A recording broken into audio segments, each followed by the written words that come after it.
Twelfth में जितने भी बच्चे हैं जिनका कंपार्टमेंट का केमिस्ट्री का एग्जाम होने वाला है 15 जुलाई को, उन सभी बच्चों के लिए वाली वीडियो रहेगी। इस वीडियो में हम जो आपका ऑर्गेनिक केमिस्ट्री का पोर्शन है उसको कंटिन्यू करते हुए आज हम थर्ड लेक्चर की तरफ हैं। और जिन भी बच्चों ने पिछली वीडियोस नहीं देखी हैं और आने वाली वीडियोस नहीं देखी हैं, उन सभी वीडियोस को जो कंपाइल करके मैंने प्लेलिस्ट का लिंक बना दिया है, ठीक है। उस वाली प्लेलिस्ट का जो लिंक है आप सभी को डिस्क्रिप्शन में मिल जाएगा, वहाँ पर से विजिट करके आप हर एक वीडियो को कंप्लीट देख सकते हैं।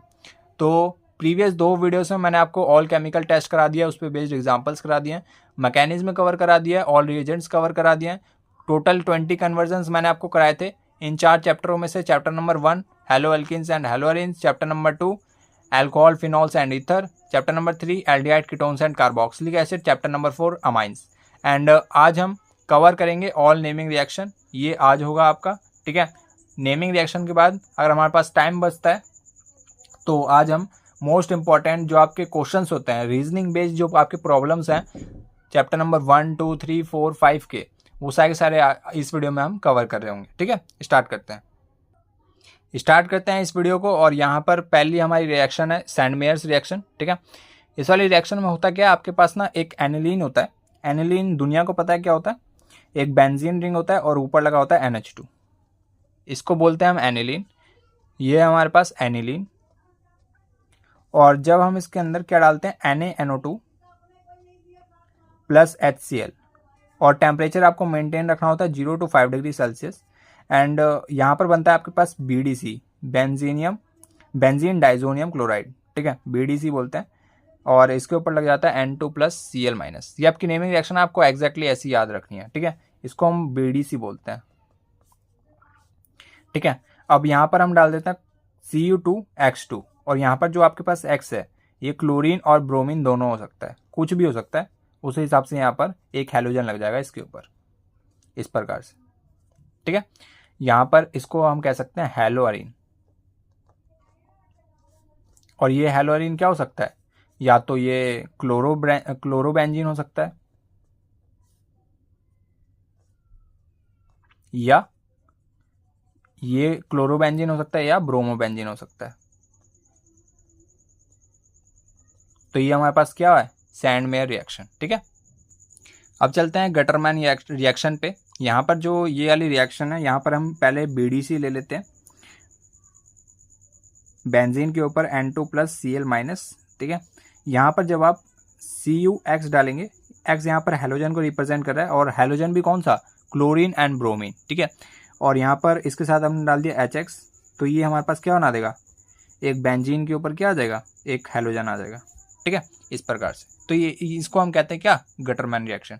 अब आता है हमारे पास थर्ड है हमारे पास गटरमैन कोच, ठीक है। ये भी एक प्रकार की रिएक्शन है और ये बहुत बार पूछ लिया गया है। ये एग्जैक्टली जब आपको बेंजीन से बेंजाल्डिहाइड में जाना होता है ना, तो इसका हम यूज़ करते हैं। अगर आपने प्रीवियस वीडियोस को अगर आपने ध्यान से देखा है तो उसमें मैंने इसको दबा के यूज़ किया था, ठीक है। अप्रॉक्स 2 से 3 रिएक्शन में मैंने इसको कन्वर्जन में मैंने इसका यूज़ किया था। ये हमारे पास बेंजीन है और इसके अंदर हम डालते हैं COHCl और एनहाइड्रस, ये यहाँ पर H है, एनहाइड्रस AlCl3। जब भी एनहाइड्रस AlCl3 आ जाएगा तो ये जो HCl है ना, इसको लेके भाग जाएगा, तो यहाँ पर बचेगा हमारे पास CHO, और CHO इसकी खोपड़ी पे आके लग जाएगा CHO। इसको हम कहते हैं बेंजाल्डिहाइड,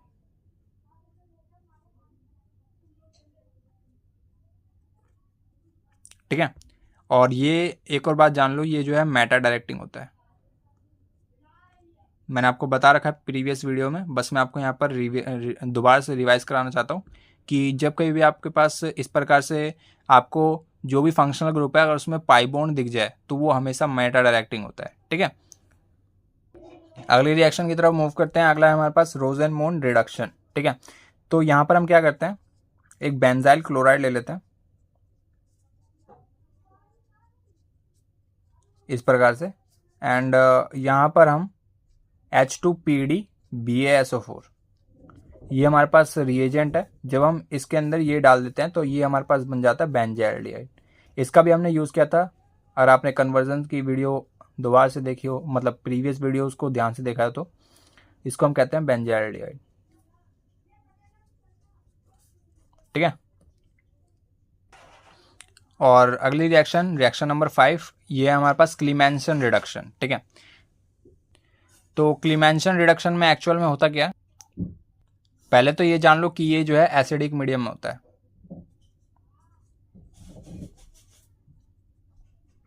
और इसकी जो अगली रिएक्शन आएगी वुल्फ किस्नर रिडक्शन, वो जो रिएक्शन है रिडक्शन है वो जो है बेसिक मीडियम में होता है, ठीक है। तो यहाँ पर जो है हम क्या लेंगे, एक यहाँ पर इस प्रकार से लेंगे, जहाँ भी आपको कार्बन ऑक्सीजन बॉन्ड मिल जाए डबल बॉन्ड के साथ, तो यहाँ पर जो है आप क्लीमेंसन रिडक्शन लगा सकते हैं। और ये है हमारे पास रिएजेंट ZnHg, और यहाँ पर हम कॉन्सेंट्रेटेड HCl देंगे ताकि हमें यहाँ पर से H+ आयन मिल सके, और H+ आयन ही हमारे पास एसिडिक मीडियम होता है, ठीक है। तो ये जो है हाइड्रोकार्बन में कन्वर्ट कर देता है। तो ये हमारे पास क्या, हाइड्रोकार्बन। और अगला जो हमारे पास वुल्फ किस्नर आएगा वो भी एग्जैक्टली सेम काम करता है, बस वहाँ पर बेसिक मीडियम होता है। चलिए अब चलते हैं वुल्फ किस्नर पर। ये भी जो है बेसिक मीडियम में होता है और ये एसिडिक मीडियम में होता है, बस आपको इसका ध्यान रखना है, ठीक है। ये भी हाइड्रोकार्बन में कन्वर्ट करता है कार्बन और ऑक्सीजन बॉन्ड को, बट यहाँ पर जो है आपके पास क्या होता है NH2 और सेकेंड रिएजेंट होता है आपके पास इथाइलिन ग्लाइकोल,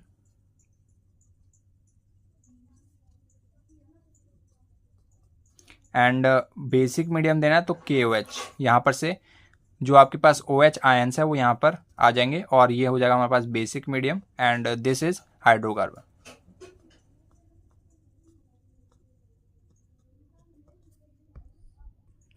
अगला है हमारे पास इटार्ड रिएक्शन, ठीक है। ये भी one of the most important reaction है, बहुत सारे बच्चे इसको याद नहीं करते, इसके नाम जो है उनको दिमाग में याद नहीं आता। इटार्ड रिएक्शन है, ठीक है। ये हमारे पास टाउलिन है। अब टाउलिन में जब हम यहाँ पर रिएजेंट डालेंगे CrO2Cl2, एंड यहाँ पर जब हम यहाँ पर H+ आयंस प्रोवाइड करेंगे तो ये हमारे पास दोबारा से अगेन क्या बनाता है, बेंजाइल्डिहाइड। इसको दुनिया कहती है बेंजाइल्डिहाइड।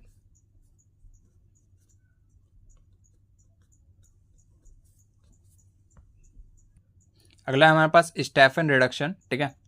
तो यहाँ पर क्या होता है, यहाँ पर है हमारे पास इस प्रकार से RCN नाइट्राइल ग्रुप है लगा यहाँ पे, एंड यहाँ पर SOCl2 plus HCl, and second reagent है हमारे पास H3O+, ठीक है। और यहाँ पर बन जाता है हमारे पास RCHO, एक एल्डिहाइड ग्रुप आ जाता है, ठीक है। अगली रिएक्शन की तरफ मूव करते हैं। अगला है हमारे पास HVZ रिएक्शन, इसको कहते हैं हेल-वोनार्ड जेलेंस्की रिएक्शन, ठीक है। तो यहाँ पर क्या होता है, यहाँ पर मैं आपको समझाता हूँ कैसे होगा। RCH2 एंड COOH, यहाँ पर हमारे पास रेड फॉस्फोरस देते हैं हम, यहाँ पर रेड फॉस्फोरस, एंड यहाँ पर हम प्रोवाइड करेंगे, यहाँ पर क्या, यहाँ पर हम कोई भी यहाँ पर जो हैलोजन है वो यहाँ पर हम प्रोवाइड कर सकते हैं, बट यहाँ पर फ्लोरीन का इस्तेमाल नहीं होगा, फ्लोरीन और आयोडीन, ठीक है। हैलोजन यहाँ पर होगा क्लोरीन एंड ब्रोमीन, यहाँ पर जो X है वो क्लोरीन एंड ब्रोमीन को रिप्रेजेंट कर रहा है, एंड यहाँ पर जो हमारे पास क्या होगा, यहाँ पर से H जो है रिमूव हो जाएगा और उसकी जगह पे यहाँ पर X आ जाएगा। तो ये कुछ इस प्रकार का दिखेगा, इसमें से एक H गैप करके यहाँ पर एक X लगा देंगे, एंड COOH+, और यहाँ पर से जो हमारे पास एक H निकला है वो क्या कर देगा, उस हैलोजन के साथ, जो यहाँ पर दो हैलोजन है, एक हैलोजन इधर लग गया और दूसरा हैलोजन एक इस वाले H के पास चला जाएगा, तो HX बन जाएगा, ठीक है।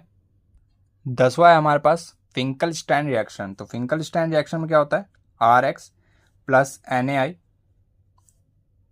और यहाँ पर हमारे पास जो रिएजेंट होता है वो होता है एसीटोन एंड डेल्टा, थोड़ा सा हीट कर देते हैं, एंड यहाँ पर जो X है वो अगेन क्लोरीन एंड ब्रोमीन को रिप्रेजेंट कर रहा है, एंड ये हो जाता है हमारे पास RI, मतलब यहाँ पर से X और यहाँ पर से I, ये दोनों आपस में एक्सचेंज हो जाते हैं, एंड यहाँ पर बन जाएगा आपका NaX।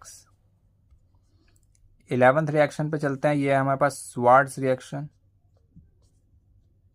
अगेन सिंपल सी रिएक्शन है, यहाँ पर जो है आपको लगेगा यहाँ पर RX प्लस AgF। यहाँ पर जब हम हीट कर देंगे तो यहाँ पर से फ्लोरीन, यहाँ पर से हैलोजन, ये दोनों आपस में एक्सचेंज हो जाएंगे and RF plus AgX and again X is equal to chlorine and bromine. Next है हमारे पास हॉफमैन रिडक्शन। ठीक है, तो यहाँ पर क्या होता है, हमारे पास एक अमाइड ग्रुप होता है इस प्रकार से एंड यहाँ पर जब हम Br2 और बेसिक मीडियम प्रोवाइड करते हैं, KOH या NOH कुछ भी डाल सकते हैं आप, और यहाँ पर ये बन जाएगा हमारे पास C डबल बॉन्ड O वाला जो ग्रुप है यहाँ पर से हट के यहाँ पर NH2 रह जाएगा एंड ये जो C डबल बॉन्ड O वाला ग्रुप है ये यहाँ पर कहाँ पे चला जाएगा, ये यहाँ पर आ जाएगा K2CO3 एंड KBr, इस प्रकार से। अगली रिएक्शन है हमारे पास गैब्रियल थैलिमाइड रिएक्शन। ठीक है, इस रिएक्शन में क्या है कि हमारे यहाँ पर सबसे पहले ये इस प्रकार से ये ड्रॉ कर लेते हैं। ये हमारे पास benzene ring C double bond O and यहाँ पर भी एग्जैक्टली और यहाँ पर जो है ये NH। ठीक है, इस प्रकार से। अब यहाँ पर KOH सबसे पहले हम यहाँ पर डालेंगे KOH, तो यहाँ पर K प्लस और OH माइनस अलग हो जाएगा एंड K प्लस इस पे आके अटैच हो जाएगा। तो इस प्रकार से ये कुछ दिख रहा होगा,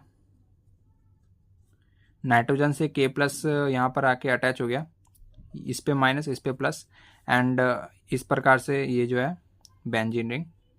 ठीक है, अब यहाँ पर हम क्या करेंगे, यहाँ पर KRX डाल देंगे।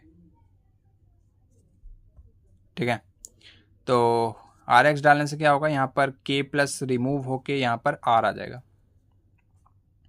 यहाँ पर इस पर पॉजिटिव चार्ज, इस पर नेगेटिव चार्ज, तो नेगेटिव वाला पॉजिटिव को ले जाएगा और इसका नेगेटिव वाला इस वाले पॉजिटिव को ले जाएगा।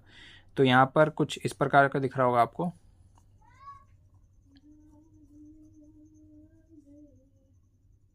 C double bond O and exactly यहाँ पे भी C डबल बॉन्ड O और ये हो जाएगा हमारे पास N एंड R, ये माइनस ये प्लस। ठीक है, अब यहाँ पर लास्ट स्टेप और हमारे पास जो 1 डिग्री अमाइन है वो यहाँ पर बन के तैयार हो जाएगा, एक्सिस NaOH। यहाँ पर जैसे ही हमने एक्सिस NaOH डाला तो यहाँ पर बन जाएगा हमारे पास 1 डिग्री अमाइन RNH2, इसको कहते हैं हम 1 डिग्री अमाइन एंड इसके साथ जो अगला प्रोडक्ट निकलेगा उसको हम कहेंगे यहाँ पर ये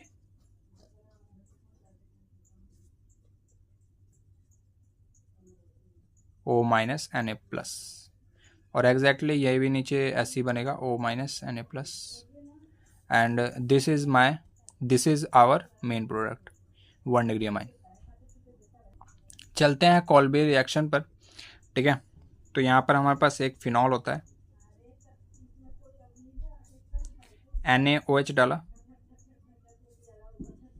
ये जो आपकी रिएक्शन है ना ये एग्जैक्टली आपके पेपर में दिखेगी। ठीक है, अगर आपको लग रहा है ये मतलब बहुत ज़्यादा हमारे सिंपल होने वाला है, अगर आप इसकी दो से 3 बार हर एक रिएक्शन की प्रैक्टिस नहीं करोगे ना तो आपको ये समझ नहीं आएगी। तो इसमें समझने लायक कुछ है भी नहीं, बट इनको जो है आपको एग्जैक्टली याद करना है। हर एक रिएजेंट की आपको नॉलेज होनी चाहिए कि ये क्या करता है एंड आपको ये डायरेक्टली आपके पेपर में दिखेगी और आप पेपर में अगर ये चीज़ नहीं कर पाए तो ये आपकी गलती होगी। ठीक है, और इसको हम कहते हैं सैलिसिलिक एसिड, क्योंकि जब मैंने आपको बता दिया कि इन्हीं में से आपको पेपर आएगा, अब भी आप काम चोरी करोगे तो ऐसा नहीं चलेगा। इसको हम कहते हैं क्या कहते हैं, सैलिसाइक्लिक एसिड, सैलिसाइक्लिक एसिड। ठीक है, अगले पर चलते हैं, राइमर टाइमर रिएक्शन पर चलते हैं। ये जो हमारे पास रिएक्शन है इसके अंदर बी फिनॉल होता है,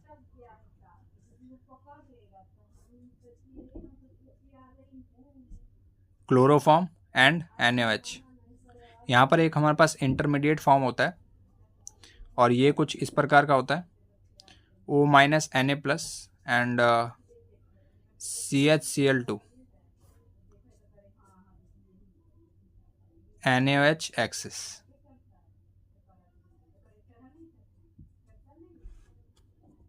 और ये हमारे पास बन गया OHCHO और इसको हम कहते हैं सैलिसैल्डिहाइड।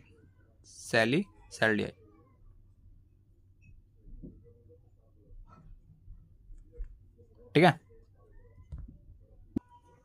अगली रिएक्शन है कैनिज़ारो रिएक्शन। सिंपल सी रिएक्शन है। HCHO होता है कॉन्सेंट्रेटेड KOH। अब यहां पर हो जाएगा हमारे पास CH3OH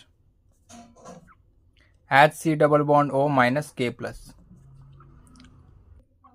विलियमसन सिंथेसिस अगली रिएक्शन है और यहाँ पर है हमारे पास RO माइनस Na प्लस में RX। ये बन जाएगा हमारे पास, इसके ऊपर पॉजिटिव चार्ज, ये नेगेटिव चार्ज, क्योंकि हैलोजन के ऊपर हमेशा नेगेटिव चार्ज अच्छा लगता है। एंड ये Na को लेके भाग जाएगा और यहाँ पर जो है R के साथ ये बॉन्ड बना लेगा ऑक्सीजन। ये हो जाएगा हमारे पास क्या, ईथर। एंड जो ये सोडियम है ये X के साथ यानी कि हाइड्रोजन के साथ बॉन्ड बना के यहाँ पे आ जाएगा। अगली रिएक्शन है हमारे पास वुड्स रिएक्शन। ये दुनिया जानती है, बहुत ज़्यादा सिंपल सी रिएक्शन होती है। इसमें जो है डबलिंग हो जाती है, यानी कि अगर हमारे पास एक अल्काइल ग्रुप है तो रिएजेंट होता है 2Na ड्राई ईथर। जो हम ये डालते हैं तो ये बन जाएगा हमारे पास RR, ठीक है, प्लस 2NaX। फिटिक रिएक्शन है अगली हमारी। तो फिटिक रिएक्शन में एक हमारे पास एराइल ग्रुप होता है, इसके ऊपर हैलोजन लगा है, प्लस 2Na ड्राई ईथर, तो ये डाइफिनाइल बना देता है।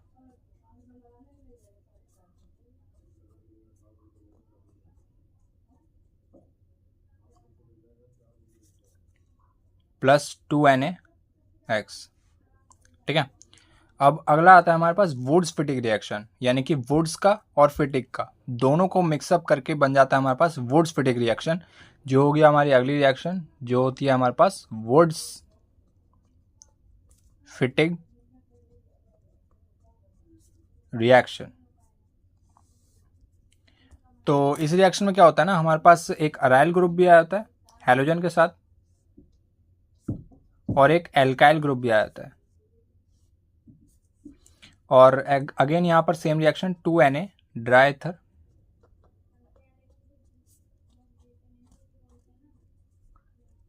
और यहाँ पर एक ये वाला जो हैलोजन है और ये वाला जो हैलोजन है ये दोनों आपस में हट जाएंगे और ये जो एल्काइल ग्रुप है ये इसके ऊपर खोपड़ी पे जाके लग जाएगा और ये दोनों जो हैलोजन है ये बाहर निकल कर नाइट्रोजन के ये जो सोडियम है इसके साथ बॉन्ड बना लेगा, 2NaX बन जाएगा।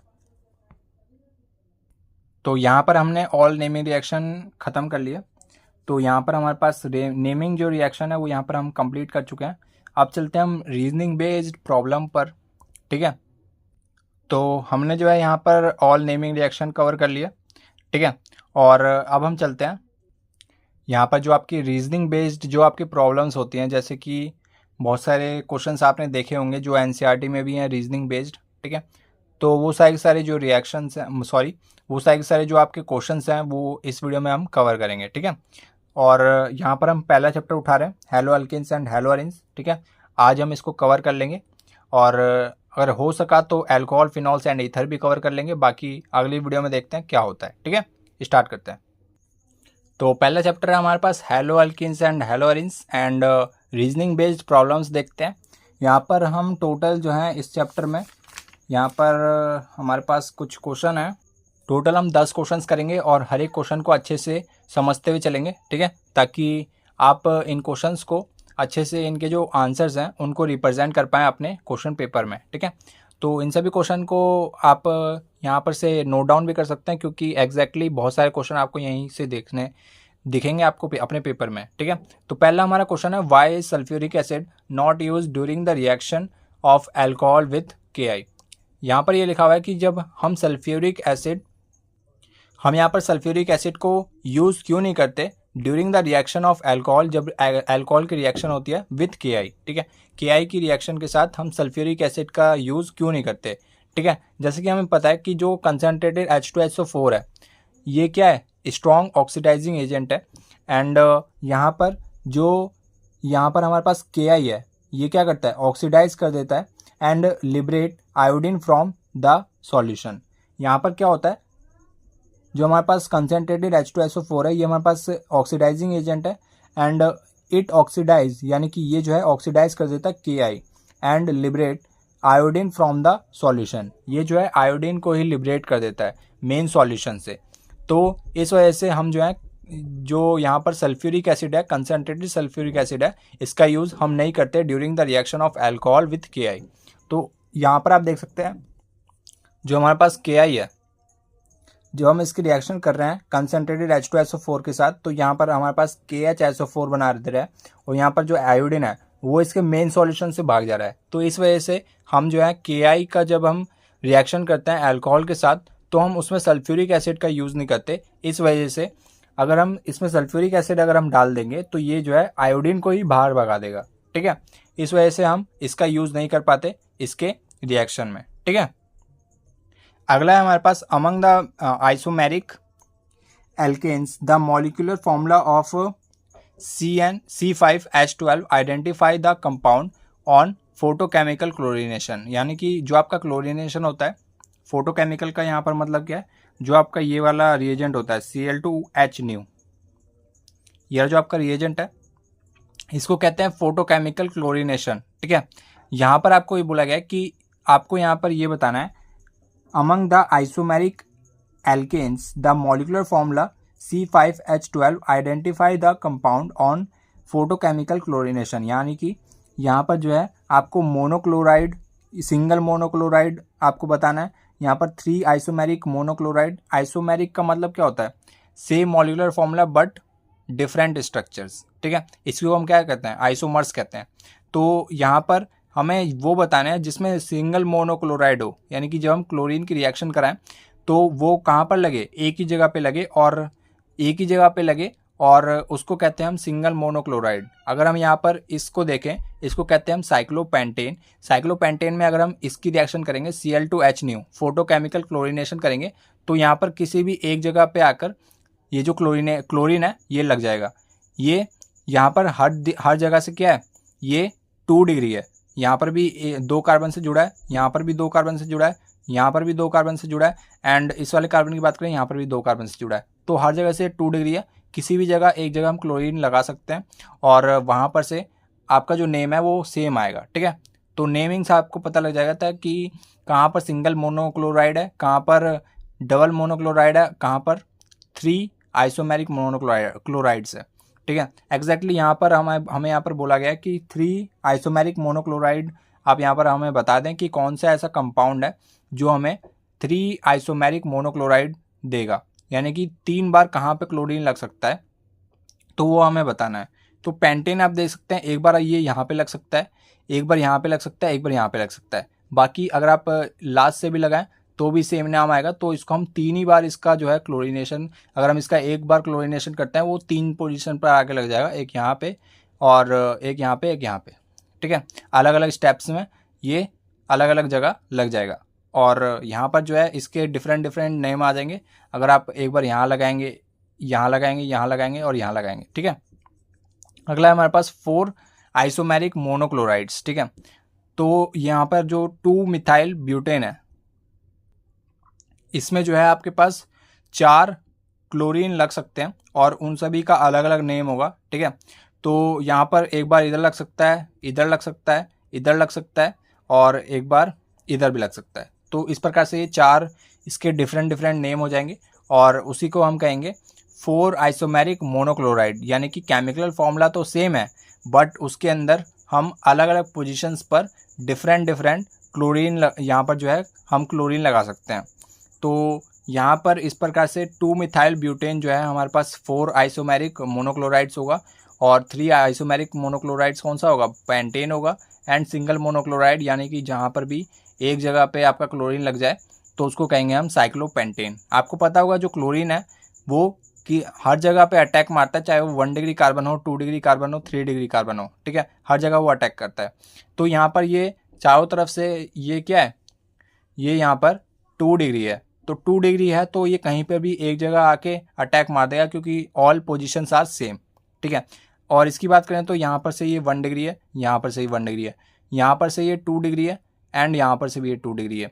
तो यहाँ पर जहाँ जहाँ पे इसका डिफरेंट डिफरेंट नेम आएगा वहाँ पर ये अलग अलग आइसोमर्स बन जाएगा, ठीक है। तो इस प्रकार से आप यहाँ पर समझ सकते हैं। अगला है हमारे पास haloalkane reacts with KCN। जब हेलो अल्केन जो है रिएक्ट होगा KCN के साथ to form alkyl cyanide as main product, while AgCN forms isocyanide as main product explain। यहाँ पर ये लिखा हुआ है जब आपके पास हेलो अल्केन रिएक्ट करता है KCN के साथ तो वो एल्काइल साइनाइड फॉर्म करता है as a main product, but जब वो AgCN के साथ रिएक्ट करता है एल्काइल, ये जो आपके पास हेलो अल्केन है जब ये AgCN के साथ फॉर्मेशन करता है यानी कि बॉन्ड बनाता है तो ये आइसोसाइनाइड बना लेता है, ठीक है। तो इसका एक्सप्लेनेशन आपको देना है। तो आपको पता होगा जो KCN है ये प्रीडोमिनेंटली आयोनिक इन नेचर है, यानी कि ये आयोनिक इन नेचर है, यहाँ पर प्लस है तो यहाँ पर नेगेटिव चार्ज है, and attacks takes place from carbon atom, यानी कि यहाँ पर जो अटैक होता है वो कार्बन एटम के साइड से होता है। However AgCN is predominantly covalent in nature, यानी कि ये जो AgCN है ये कोवेलेंट इन नेचर है, ये कोवेलेंट बॉन्ड बनाता है और ये आयनिक बॉन्ड बनाता है। एंड ये जब कोवेलेंट बॉन्ड बनाता है तो ये प्रीडोमिनेंटली कोवेलेंट इन नेचर है and nitrogen is donor atom, यानी कि यहाँ पर जो डोनेशन होता है वो कहाँ से होता है, नाइट्रोजन साइड से। इस वजह से आइसोसाइनाइड कंपाउंड बनाता है एज अ मेन प्रोडक्ट। उम्मीद है आपको समझ में आ गया होगा। यहाँ पर हमें सिंपल सा क्वेश्चन ये बोला गया था कि जो हमारे पास हेलो अल्केन्स है जब वो रिएक्ट करता है KCN के साथ तो वो अल्काइल साइनाइड फॉर्म करता है as a main product, and जब वो AgCN के साथ फॉर्मेशन करता है तो वो आइसोसाइनाइड फॉर्म करता है एज अ मेन प्रोडक्ट। तो आपको पता लग गया कि जो KCN है वो प्रीडोमिनेंटली आयोनिक इन नेचर है, ये KCN है ये आयोनिक इन नेचर है, ठीक है। और ये जो अटैक होता है ये कार्बन के साइड से अटैक करता है, एंड AgCN की बात करें तो ये नाइट्रोजन की साइड से अटैक करता है। तो यहाँ पर से जो हमारे पास डोनर एटम होगा वो नाइट्रोजन होगा एंड यहाँ पर से कार्बन होगा। इस वजह से ये साइनाइड फॉर्म ये जो है साइनाइड फॉर्म करता है, एल्काइल साइनाइड फॉर्म करता है, एंड ये जो AgCN है ये हमारे पास आइसोसाइनाइड फॉर्म करता है।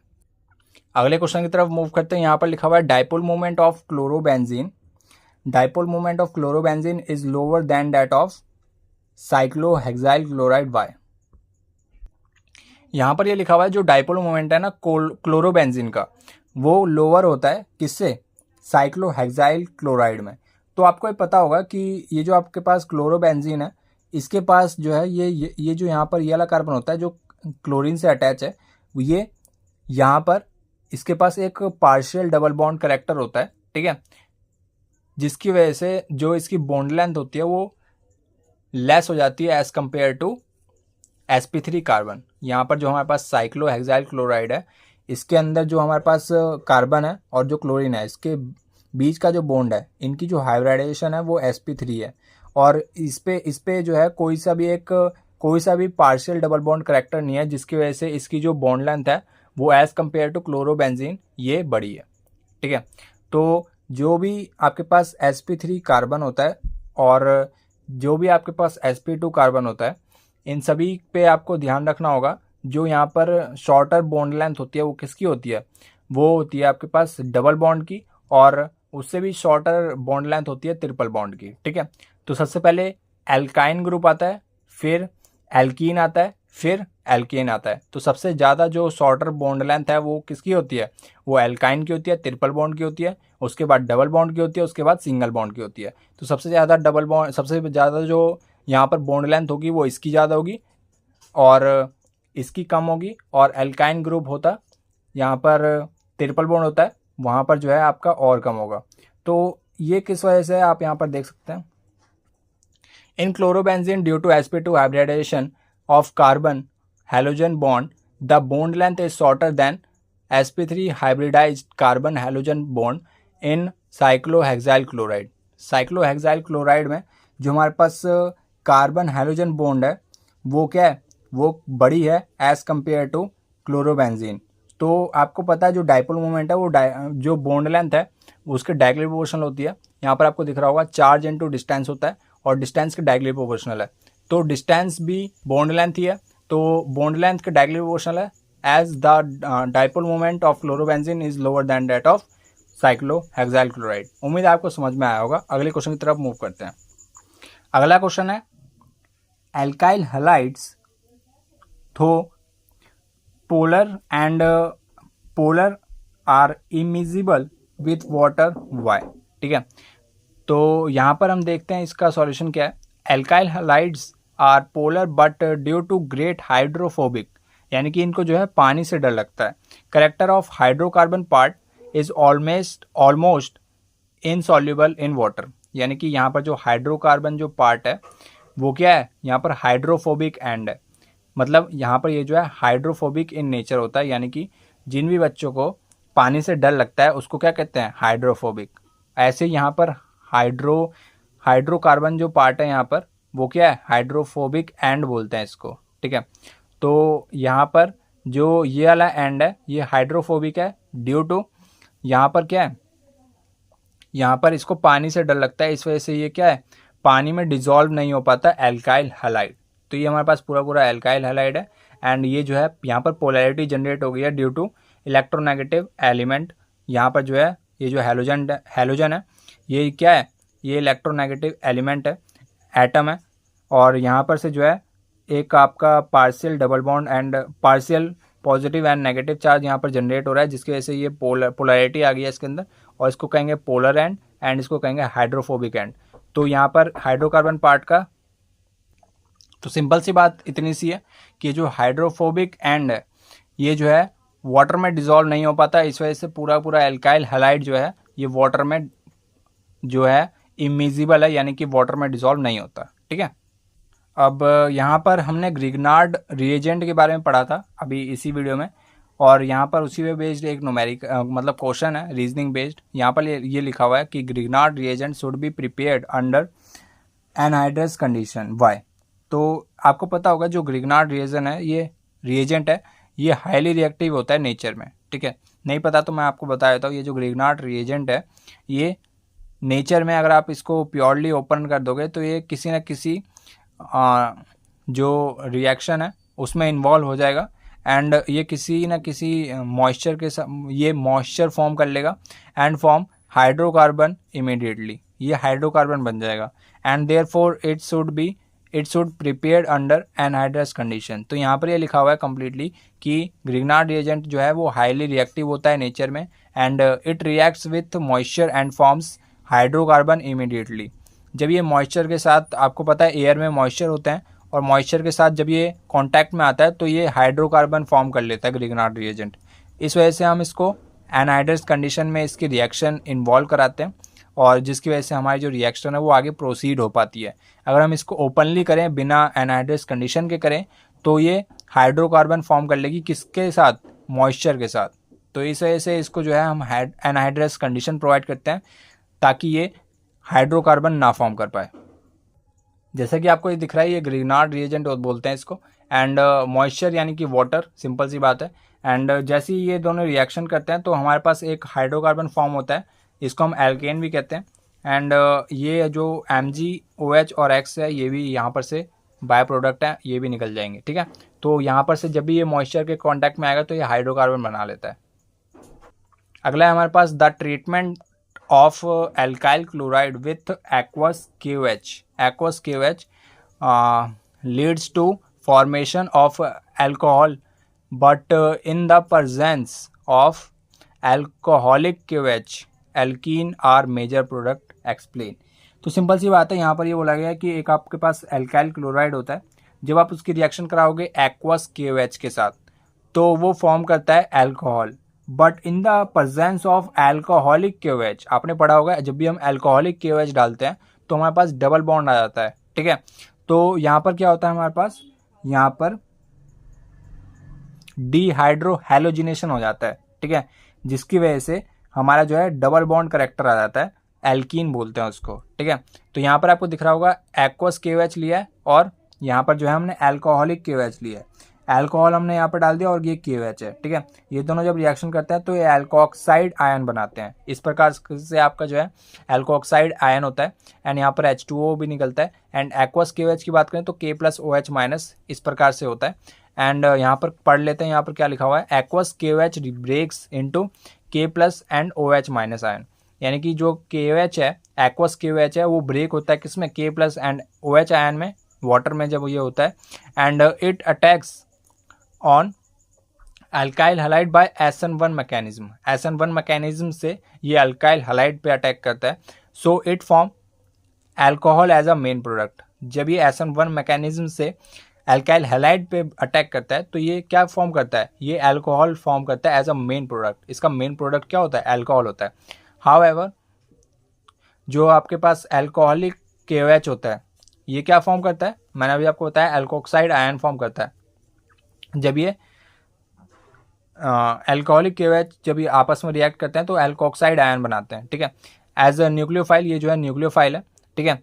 And it attacks on alkyl halide, ये जो है अल्काइल हैलाइड पे अटैक करता है bye SN2 mechanism. SN2 mechanism से ये अल्काइल हैलाइड पे अटैक करता है।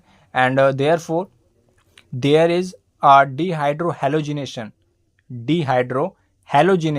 विच gives alkene as a main product. यहाँ पर जो है आपका हैलोजन हटता है और एक हाइड्रोजन हटता है जिसको हम कहते हैं डिहाइड्रोहैलोजिनेशन, और यहाँ पर जो है आपका एल्कीन बनता है एज अ मेन प्रोडक्ट। तो उम्मीद है आपको ये समझ में आ गया। बहुत ही ज़्यादा सिंपल सा ये जो है कंसेप्ट था। जब भी हमारे पास एक्वस KOH होता है और अल्कोहलिक KOH होता है, दोनों में क्या डिफरेंस होता है और क्या हमारा मेन प्रोडक्ट बनता है। एक्वस KOH होता है तो हमारे पास अल्कोहल बनता है as a main product, and alcoholic KOH होता है तो हमारे पास एल्कीन बनता है as a main product. 8th question है, para dichlorobenzene has higher melting point than those of ortho and meta isomers explain. तो यहाँ पर हमें सिंपल सा ये बोला गया है कि हमारे पास डाइक्लोरोबेंजीन है एंड यहाँ पर हमें बोला गया है कि has higher melting point than those ortho and meta isomers. Isomers मैंने आपको बता दिया जिनका same molecular formula but different structures. And यहाँ पर आपको बोला गया है जो हमारे पास पैरा डाइक्लोरोबेंजीन है, यानी कि जब हमारे पास पैरा पोजीशंस पर 2 क्लोरीन लगे रहते हैं तो इसको कहते हैं हम पैरा डाइक्लोरोबेंजीन। एंड जब हमारे पास ये ऑर्थो एंड मेटा पोजीशंस पर लग जाते हैं, ये हमारे पास ऑर्थो पोजीशन और ये हमारे पास मेटा पोजीशन, ठीक है। तो ये हमारे पास ये बोला गया कि पैरा डाइक्लोरोबेंजीन जो है इसका हायर मेल्टिंग पॉइंट होता है than ortho and meta isomers, ठीक है। तो सिंपल सा इसका सॉल्यूशन है ड्यू टू ग्रेटर सिमिलरिटी। यहाँ पर जो है आपको दिख रहा होगा, अगर मैं इसकी मिरर इमेज निकालना चाहूँ इस वाले की, पैरा डाइक्लोरोबेंजीन की, अगर मैं इसकी मिरर इमेज निकालूँ तो ये आपस में ये जो है एक दूसरे को ढक लेगा, ठीक है। तो ये इसको कहते हैं मिरर इमेज। तो ये लिखा हुआ है कि due to greater symmetry of para dichlorobenzene it has higher melting point than meta isomers. Simple सी बात है, इसमें जो है ग्रेटर सिमेट्री है एंड इन दोनों में सिमेट्री नहीं है, जिस वजह से इसका जो है ग्रेटर हायर मेल्टिंग पॉइंट है as compare to ortho and meta isomers. अगला है हमारे पास वाटर एम्बीडेंट न्यूक्लियोफाइल। एम्बीडेंटेड यहाँ पर जो है न्यूक्लियोफाइल आपको बताना है और विद 2 एग्जाम्पल्स। तो सिंपल सा क्वेश्चन है, बहुत ही ज़्यादा पूछ लिया गया ये आपके पेपर में, ठीक है। 1 मार्क्स में ही पूछा जाता है। ऐसे nucleophiles which have 2 donor atom, ऐसे न्यूक्लियोफाइल्स जो इसके पास 2 डोनर एटम होते हैं but donates only 1 at a time. ऐसे न्यूक्लियोफाइल जिनके पास ऑलवेज 2 एटम्स होते हैं जिससे वो डोनेट कर सकते हैं but donates 1 at a time. जैसे कि साइनाइड और आइसोसाइनाइड है, यहाँ पर नाइट्रोजन डोनेट कर रहा है, यहाँ पर कार्बन डोनेट कर रहा है। यहाँ पर आपके पास 2 डोनर एटम है बट डोनेट एक ही बंदा करेगा एक टाइम पर, या तो नाइट्रोजन कर ले या कार्बन कर ले, ठीक है। NO2 माइनस ONO माइनस, यहाँ पर या तो ऑक्सीजन डोनेट कर ले या तो नाइट्रोजन डोनेट कर ले, दोनों के पास एक चांस है कि कोई भी एक बंदा डोनेट कर सकता है। अगला जो हमारा क्वेश्चन है, इस वीडियो का लास्ट क्वेश्चन रहेगा। यहाँ पर ये लिखा हुआ है कि आपको ना डिफ्रेंशिएट करना है SN1 reaction and SN2 reaction में। बहुत ज़्यादा फ्रीक्वेंट आस्क्ड क्वेश्चन है, ठीक है, बहुत बार पूछ लिया जाता है और एग्जामिनर को ऐसा लगता है कि बहुत सारे बच्चों को ये वाला क्वेश्चन आता है, बट रियलिटी इज बहुत सारे बच्चों को ये वाला क्वेश्चन नहीं आता है, ठीक है। तो यहाँ पर हमारे पास फर्स्ट पॉइंट रहेगा, ये जो हमारे पास SN1 रिएक्शन है ये लिखा हुआ है यूनिमोलिकुलर न्यूक्लियोफिलिक सब्स्टिट्यूशन रिएक्शन। ये जो है इसकी जो फुल फॉर्म है वो क्या होती है, unimolecular nucleophilic substitution reaction, but SN2 is called as biomolecular nucleophilic substitution reaction. तो फुल फॉर्म है SN1 रिएक्शन की full form unimolecular nucleophilic substitution reaction, SN2 की full form biomolecular nucleophilic substitution reaction. And ये first order reaction होती है, ये second order reaction होती है, नाम से पता लग रहा है SN1 एंड SN2, सिंपल सा है। एंड इसको हम कहते हैं इट कंप्लीट्स इन 2 स्टेप, ये जो है 2 स्टेप में कंप्लीट होती है SN1 रिएक्शन। SN2 की बात करें तो ये सिंगल स्टेप में कंप्लीट होती है। और इसकी बात करें SN1 रिएक्शन की तो it depends upon the concentration of alkyl halide only, but SN2 reaction it depends upon on the both concentration of alkyl halide and nucleophile, ये दोनों पे डिपेंड करता है alkyl halide and nucleophile। And अगला है हमारे पास, यहाँ पर जो है पोलर प्रोटिक सॉल्वेंट रिक्वायर्ड होता है, यहाँ पर अपोलर प्रोटिक सॉल्वेंट जो है रिक्वायर्ड होता है। तो ये थे हमारे पास 10 question hello alkenes and hello arenes का। नेक्स्ट वीडियो में alcohol, phenols and ether cover करा जाएगा, और टाइम बचा तो एल्डिहाइड कीटोन्स एंड कार्बोक्सिलिक भी निपटा देंगे। इस वीडियो में इतना ही, वीडियो को देखते रहिए, और इन सभी वीडियोस को देखने के बाद आपको जो है ऑर्गेनिक केमिस्ट्री में एक बूस्ट मिलेगा, और आपके भी अच्छे नंबर आएंगे आपके पेपर में, ठीक है। और आप इन सभी क्वेश्चंस को दोबारा अपने आप से लिख कर देखते हो, और जितने ही मैंने आपको कन्वर्जन्स कराए सभी को आप अपने आप से एक बार करके जरूर देखना। तो इस वीडियो में इतना ही, नेक्स्ट वीडियो मिलता है। प्लेलिस्ट का लिंक आपसे डिस्क्रिप्शन में मिल जाएगा, और किसी भी प्रकार की क्वेरी हो तो आप कमेंट में लिख सकते हैं। तो इस वीडियो में इतना ही, नेक्स्ट वीडियो मिलता है किसी नए टॉपिक के साथ, तब तक के लिए जय हिंद जय भारत।